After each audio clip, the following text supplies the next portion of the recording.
Assalamualaikum warahmatullahi wabarakatuh. Perkenalkan, nama saya Rabi Syatani Nora dari semester 5D dengan NPM A1G023-146. Di sini saya akan menjelaskan tentang sarana dan prasarana manajemen pendidikan yang ada di sekolah dasar khususnya untuk memenuhi mata kuliah manajemen pendidikan yang diampu oleh Bunda Ike Kurniawati MPD.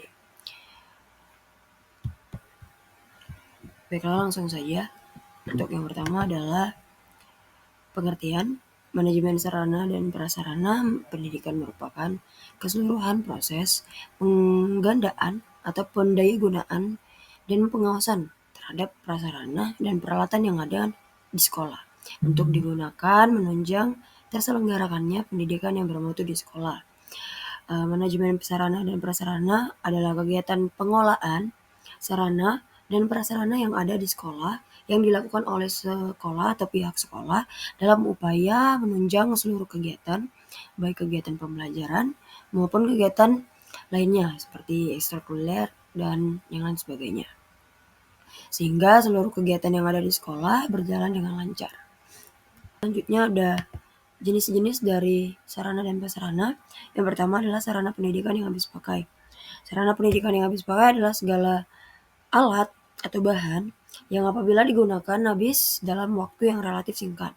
Contohnya seperti spidol, kertas, karton, tinta, dan lain sebagainya.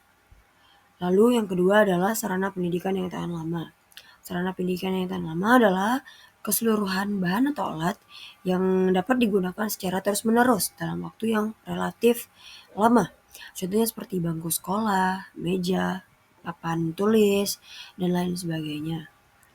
Lalu ada juga sarana pendidikan yang bergerak. Sarana pendidikan yang bergerak ini adalah sarana pendidikan yang bisa digerakkan atau dipindahkan sesuai dengan kebutuhan pemakaiannya. Contohnya seperti lemari ataupun infokus jika ada yang di sekolah tersebut memadai. Lalu yang terakhir adalah sarana pendidikan yang tidak bergerak. Sama halnya dengan sarana pendidikan yang tidak bergerak, semua sarana pendidikan yang tidak bisa bergerak relatif sangat sulit untuk dipindahkan. Misalnya seperti air ledeng yang sudah ada PDAM-nya, lampu yang listrik, serta lain sebagainya. Adapun dampak positif dari prinsip efisiensi sarana dan prasarana ini, yaitu mengurangi pemborosan jika terjadi ada sarana dan prasarana itu digunakan secara berlebihan atau tidak sesuai dengan prosedur. Selanjutnya adalah prinsip administratif. Melalui prinsip administratif ini, berarti semua perilaku ataupun pengelolaan sarana dan prasarana pendidikan di sekolah dilakukan dengan selalu memperhatikan undang-undang atau peraturan-peraturan serta mengikuti instruksi dan pedoman yang diberikan oleh pemerintah. Sebagai upaya penerapannya, maka setiap penanggung jawab yang sudah ditanggungjawabkan oleh pengelolaan sarana dan prasarana hendaknya memahami semua peraturan perundang-undangan tersebut, dapat mengonfirmasikan kepada semua personil sekolah yang diperkirakan akan berpartisipasi dalam pengelolaan sarana dan prasarana di pendidikan sekolah. Selanjutnya adalah prinsip kejelasan dan tanggung jawab. Dalam pengorganisasian sarana dan prasarana, khususnya di dalam pendidikan, melibatkan berbagai personil di sekolah. Oleh karena itu, semua tugas dan tanggung jawab, semua orang yang terlibat di penanggung-jawaban ini perlu dideskripsikan dengan jelas sehingga pengelolaan sarana dan prasarana pendidikan dapat berjalan dengan baik. Yang kelima atau yang terakhir adalah prinsip kekohesifan. Prinsip ini berarti manajemen prasarana dan sarana ini pendidikan di sekolah hendaknya terrealisasikan dalam bentuk proses kerja sekolah yang sangat kompak. Oleh karena itu, walaupun semua orang yang terlibat di dalam pengelolaan sarana dan prasarana, pendidikan tersebut telah memiliki tugas dan tanggung jawab masing-masing. Namun antara yang satu dan lainnya harus selalu bekerja sama dengan baik, sehingga tidak terjadi miskomunikasi dari pihak-pihak manapun. Lanjut, di sini ada ruang lingkup manajemen sarana dan prasarana. Yang pertama adalah analisis kebutuhan dan perencanaan. Perencanaan dari sarana dan prasarana ini merupakan suatu proses analisis penetapan kebutuhan yang diperlukan dalam proses pembelajaran, sehingga muncullah istilah kebutuhan yang diperlukan atau primer dan kebutuhan yang menunjang. Untuk itu, maka perencanaan sarana dan prasarana membutuhkan kegiatan analisis kebutuhan. Kebutuhan sarana dan prasarana sekolah bersifat dinamis, bukan statis. Oleh karena itu, sarana dan prasarana di suatu sekolah biasanya berbeda pada tahun tertentu dengan tahun sebelumnya ataupun sesudahnya. Analisis ini dilakukan untuk kebutuhan sarana dan prasarana sebelum dan sesudahnya analisis prasarana tersebut. Analisis kebutuhan dilakukan untuk mendata keperluan sarana dan prasarana dalam menjelang tahun ajaran baru. Yang kedua adalah mengidentifikasi atau pendataan sarana dan prasarana yang ada di sekolah, baik itu dalam kondisi baik ataupun buruk. Yang kedua adalah pengadaan.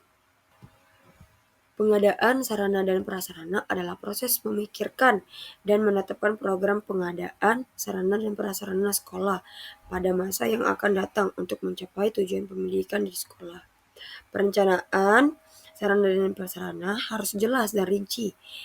Spesifikasinya antara lain jumlah, jenis, serta harga. Di samping itu memperhatikan juga faktor, yaitu kegunaan untuk sekolah tersebut atau standar kualitasnya. Selanjutnya adalah inventarisasi. Inventarisasi sarana prasarana sekolah adalah kegiatan pencatatan dan pembuatan kode barang serta pembuatan laporan pengadaan barang.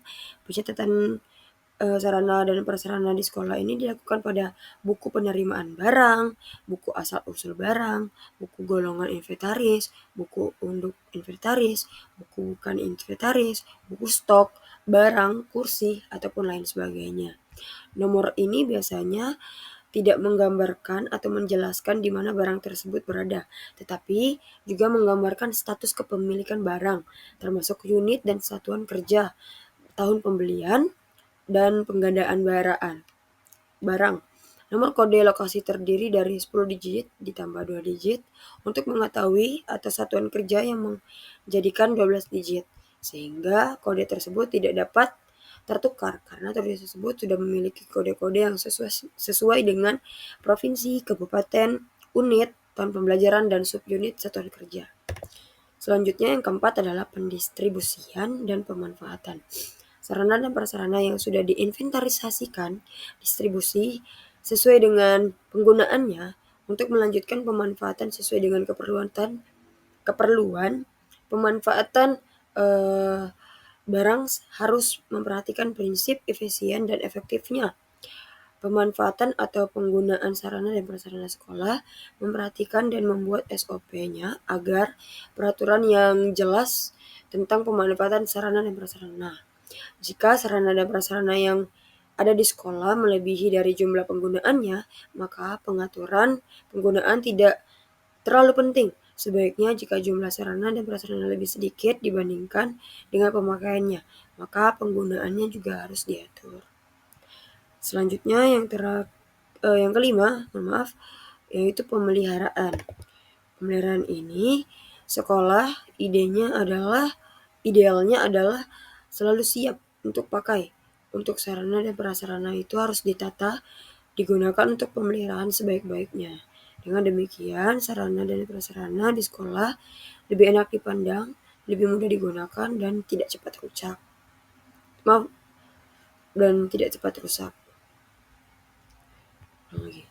Yang kelima adalah pemeliharaan. Sarana dan prasarana di sekolah idealnya adalah selalu siap pakai. Untuk itu, sarana dan prasarana harus ditata, digunakan untuk dipelihara dengan sebaik-baiknya. Dengan demikian, sarana dan prasarana di sekolah lebih enak dipandang, mudah digunakan, dan tidak cepat rusak. Yang keenam adalah penghapusan. Penghapusan sarana dan prasarana adalah kegiatan menindakkan barang atau inventaris milik negara dan lembaga institusi swasta dari daftar inventaris yang cara berdasarnya perundang-undangan atau yang berlaku. Dalam hal ini, Penghapusan dapat dilakukan dengan lelang atau melalui pemusnahan. Tujuan penghapusan adalah mencegah pengeluaran yang besar untuk biaya pengamanan atau pemeliharaan. Yang kedua adalah mencegah terjadinya pemborosan biaya. Yang ketiga, membebaskan lembaga atau institusi dari tanggung jawab, pemeliharaan, dan pengalaman. Yang keempat, meringankan beban inventaris. Lanjut, yang terakhir adalah yang ketujuh, pengawasan dan pertanggungjawaban atau pelaporan. Pengawasan, pertanggungjawaban sarana dan prasarana, pendidikan adalah usaha yang dilakukan dalam pengontrolan terhadap sarana dan prasarana yang sebagai bagian dari aktivitas menjaga, memelihara, dan memanfaatkan sarana dan prasarana dengan sebaik mungkin. Dengan demikian, sarana dan prasarana itu dapat berjalan dengan baik. Selanjutnya adalah fungsi dari sarana dan prasarana itu sendiri. Seperti yang kita ketahui, fungsi dari sarana dan prasarana itu yaitu berupa alat pembelajaran, alat peraga, dan alat atau media pendidikan dalam proses pembelajaran sangat penting guna mencapai tujuan pendidikan. Sarana dan prasarana pendidikan berperan langsung dalam proses pembelajaran di kelas, sehingga berfungsi untuk melancarkan dan mempermudah proses transfer ilmu dari pendidik kepada peserta pendidik. Sarana dan pendidikan yang lengkap dapat memudahkan guru dalam menyampaikan isi pembelajaran kepada siswanya. Selanjutnya adalah tujuan. Tujuan dari sarana dan prasarana pendidikan dalam manajemen pendidikan adalah memberikan sistematika kerja dalam mengelola pendidikan berupa fasilitas, sehingga tugas-tugas operasional kependidikan dapat dilaksanakan secara efektif dan efisien menuju sasaran dan ataupun tujuan yang telah ditetapkan. Sarana dan prasarana diharapkan dapat membantu sekolah dalam merencanakan kebutuhan fasilitas, mengelola fasilitas, mengelola pemeliharaan fasilitas, mengelola kegiatan inventaris, serta kegiatan penghapusan barang inventaris sekolah. Baiklah, mungkin hanya itu yang dapat saya sampaikan. Kesimpulannya, manajemen sarana dan prasarana merupakan aspek yang sangat penting atau mendukung dalam kelancaran efektivitas berbagai kegiatan dalam suatu organisasi, baik di bidang pendidikan, pemerintah, maupun sektor pendidikan. Sarana dan prasarana berperan sebagai alat bantu serta infrastruktur dalam dasar yang menunjang semua aktivitas operasional, sehingga dapat pengelolaan yang baik, tujuan organisasi akan sulit tercapai secara optimal. Manajemen ini mencakup berbagai aktivitas, mulai dari perencanaan kebutuhan, pengadaan, pendistribusian, penggunaan, pemeliharaan, sehingga penghapusan barang yang sudah tidak layak pakai. Dalam prosesnya, manajemen sarana dan prasarana ini harus didasari oleh prinsip efisiensi, efektivitas, ketetapan guna, transportasi, dan akuntabilitas, agar seluruh sumber daya yang dimiliki dapat dimanfaatkan secara maksimal dan bertanggung jawab.